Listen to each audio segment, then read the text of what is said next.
Hello বন্ধুরা, সকলে কেমন আছো? আমি তো বেশ ভালোই আছি। সকাল 6:30টার সময় স্নান টান করে পুজো করে নিয়ে তারপর রেডি হয়ে গেছি। আর আজ যেহেতু আছে আমার একটা ইভেন্টের অ্যাক্টিভিটি, তাই দেরি না করে সোজা টোটো ধরে চলে এসেছিলাম বাস স্ট্যান্ডে। এই বালিহল্ট বাস স্ট্যান্ডটা সব সময়ই ভিড় থাকে। এত মানুষের যাতায়াত, সকাল হোক বা সন্ধে, ভিড় কিন্তু এরকম লেগেই থাকে। এরপর আমি ধুলাগড়ের বাস ধরে নিলাম। আর যেই না বাসে উঠেছি, এত হাওয়া দিচ্ছে চুলগুলো পুরো এলোমেলো হয়ে গেছে। আর দেখো, বলতে বলতে আমি পৌঁছে গেলাম জালান কমপ্লেক্স 3 বাস স্ট্যান্ডে। আমার সব কিছু ভালো লাগে, কিন্তু এই ধুলোটা আমি একদম নিতে পারি না। তার মধ্যে আজকে আমি আবার মাস্ক আনতে ভুলে গেছি। তবে এখন খুব একটা যেহেতু ঠান্ডা নেই, আর বেশ রোদটাও পড়ছে, গায়ে বেশ ভালোই লাগছিল। তারপর রাস্তা পার হয়ে সোজা চলে আসলাম রাস্তার এপারে। কিন্তু এখানে এসে কিছুই বুঝতে পারছিলাম না, এইরকম বড় বড় গাড়িগুলো দাঁড়িয়ে রয়েছে, এখানে আবার আমার কাজের জায়গা কোথায়? তারপর এই ছেলেগুলোকে দেখে বুঝতে পারলাম এইখানেই তার মানে সার্ভিস সেন্টার। এই যে দেখো, অঞ্জলি সুজুকি।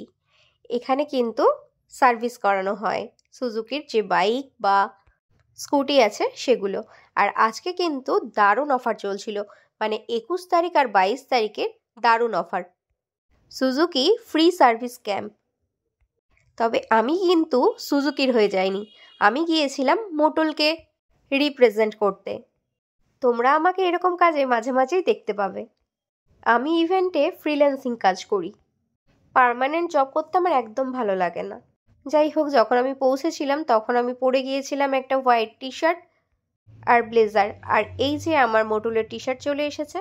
তো আমি এদিকে রেডি হচ্ছি, আর এদিকে দেবজিৎদা, মানে মোটুলের ইভেন্টগুলো যে দেখাশুনো করে, দাদা তখন সেট আপটা রেডি করছিল। আর আমাকে বলছিল, শতরূপা আপনিও এটা ভালো করে শিখে রাখুন, মাঝে মাঝে আমি যখন আসবো না বা আমার যদি দেরি হয়, তাহলে আপনি যেন একা সেট আপ করে নিতে পারেন। আর আমি তো এইসব করতে একদম এক্সপার্ট। এইসব বলতে বলতে দেখি আমার এদিকে সেট আপ রেডি হয়ে গেছে। এবার আমাদের কাজ শুরু করতে হবে। আর আমিও পরে নিয়েছি মোটুলের টি শার্ট। এই দেখো, বাইরে যেহেতু একটু ঠান্ডা হাওয়া বইছিল, সেজন্য আমি আবার ব্লেজারটা চাপিয়ে নিয়েছি। এরপর কাস্টমার আসছে যাচ্ছে, তাদের সাথে ডিল করছি, মাঝে মাঝে আবার একটা দুটো ফটোও তুলে নিচ্ছি। বেলা যখন প্রায় 2টো, তখন আমরা লাঞ্চে বসে গেলাম। আর আজকে লাঞ্চে ছিল রুটি আর একটা পনির কারি। তো খাওয়া দাওয়া কমপ্লিট করে আবার লেগে পড়লাম। এরপর ধীরে ধীরে যখন কাস্টমারের সংখ্যা কমতে শুরু করলো, এদিকে বেলাও প্রায় ঘনিয়ে এসেছে, তাই আমরা আজকের মতন কাজ এখানেই প্যাক আপ করলাম। আর কাজ শেষে চা খাবো না তা কি করে হয়? 1 কাপ গরম গরম চা, আর সাথে ছিল 2টো নোনতা বিস্কুট, যেটা আমার ভীষণ ফেভারিট। চুমুক দিতেই সারাদিনের ক্লান্তি যেন দূর হয়ে গেল। সত্যি চাটা দারুণ ছিল। এরপর আর আমি দেরি না করে বেরিয়ে পড়েছিলাম। দেবজিৎদা বলেছিল দেবজিৎদার সাথে স্কুটিতে করে চলে যেতে, কিন্তু আমি দেখলাম যে দেবজিৎদার 2-1টা কাজ এখনো বাকি রয়েছে। কারণ ওই যে মোটুলের সেট আপ ছিল, সেই সেট আপটা দাদাকে উবেরে করে পাঠাতে হতো, তার জন্য আমাকে 10 মিনিট দাঁড়াতে হতো। আর সত্যি বলতে ধুলো আমার একদম ভালো লাগে না, আর তার জন্যই আমি জেদ করে বেরিয়ে গেছি। সত্যি দিনকে দিন এই ধুলাগড়ের রাস্তাটা যেন ধুলোই ভর্তি হয়ে যাচ্ছে। অনেক কষ্ট করে এই 3টে বড় বড় রাস্তা পেরিয়ে এপারে আসলাম। আর সঙ্গে সঙ্গেই কিন্তু আমি বাস পেয়ে গিয়েছি। সব কিছু ঠিকঠাকই চলছিল, কিন্তু আমি হঠাৎ করে শিল্পশ্রীতে নেমে গেছি, মানে বালিহল্টের আগের স্টপেজ। তারপর আর কি বলবো, পুরো রাস্তাটা আমাকে হেঁটে হেঁটে আসতে হয়েছে। কারণ টোটোওয়ালা যখন দাঁড়িয়েছিল, আমি টোটোওয়ালাকে বললাম যে দাদা যাবে। আমাকে দেখে বলে কিনা 150 টাকা ভাড়া। আমি বললাম মগের মুলুক নাকি, আমি এখানকারই বাসিন্দা। যেখানে 10 টাকা 15 টাকা করে ভাড়া নেয়, তুমি আমাকে দেখে 150 টাকা বলছো? তো যাই হোক, এইভাবে হেঁটে হেঁটে চলে এসেছিলাম। আর দেখো, বাড়িতে এসে যেই দরজা খুলছি, ম্যাও বুড়ি কিন্তু আমাকে ভেতর থেকে ম্যাও ম্যাও করছিল। এই দেখো, ট্রেডমিলের উপরে বসে আছে, চোখগুলো জল করছে, থপাস করে নেমে গেল। দেখো, এই যে, মানে আমি না থাকলে যে ওরা কি করে, সত্যি ওরা কিন্তু মানে অপেক্ষা করে।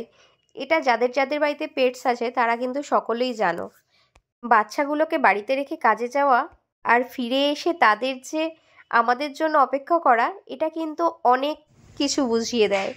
আর এই দেখো আমার সোনা বাবাটা এইখানে আছে, আর ওকে যাতে আমি দেখতে পাই সেই জন্য আমার প্রিয় মানুষটা কিন্তু সিসিটিভিটাকে অন করে রেখে গিয়েছিল। বাড়িতে এসে যেন মনে হয় শান্তি পেলাম। সেই কোন সকালবেলায় চুলটা পড়েছি, আর কতক্ষণ হয়ে গেছে, চুলটা খুলে যে কী শান্তি সে আর কি বলবো।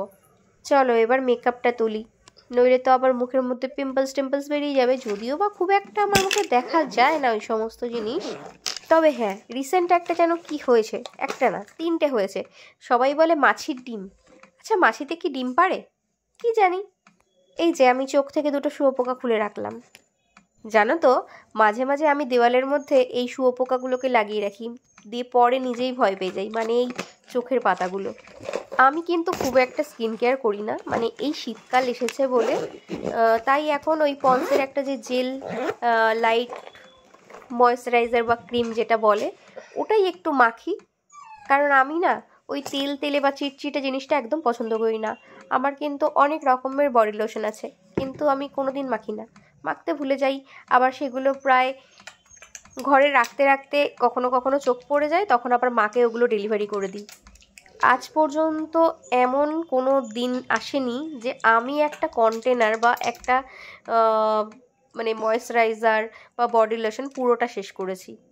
মানে আমি 2-1বার ব্যবহার করলাম তো করলাম, তারপরে হয় মাকে দিয়ে দিই, না হলে শাশুড়ি মাকে দিয়ে দিই। আমি খুব একটা স্কিন কেয়ার করি না। তবে হ্যাঁ তোমরা কিন্তু অবশ্যই করো, কারণ রাত্রেবেলায় শোয়ার সময় যদি তুমি একটা ময়েশ্চারাইজারও যদি মাখো না, সেটাও কিন্তু তোমার স্কিনের জন্য উপকারী। আমি কিন্তু অনেকটাই মেকআপ করেছিলাম, সেটা তোমরা দেখলেই বুঝতে পারবে। যদিও বা মানে সামনাসামনি দেখলে অতটা বোঝা যায় না, কারণ আমি কি করি বলো তো, আমার যে স্কিন টোন সেই স্কিন টোনেরই মেকআপ রাখি, যার জন্য খুব একটা লেয়ার কিচ্ছু তোমরা বুঝতে পারবে না। আর তোমরা যখন এরকম ওয়েট টিস্যু ব্যবহার করবে, ওয়েট টিস্যুটাকে চেষ্টা করবে একটু টেনে নেওয়ার, তাহলে না আর একটু সফট হয়ে যায়।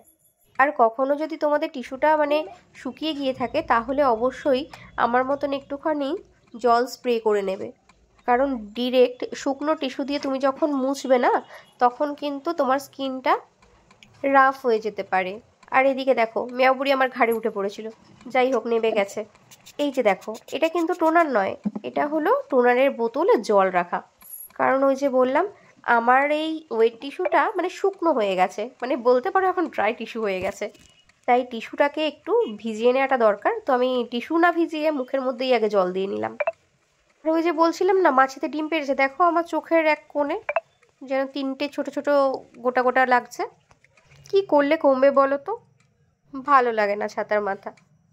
তো দেখতেই পেলে এতক্ষণ ধরে যে আমি আমার এই স্কিনের মধ্যে কতটা মেকআপ দিই, মানে কতটা লেয়ার দিই। চলো অনেক বকবক করে ফেলেছি, এবার চেঞ্জ করে একটু রেস্ট করি, আর ভালো লাগছে না। সকলে ভালো থেকো, লাভ ইউ অ্যান্ড টাটা।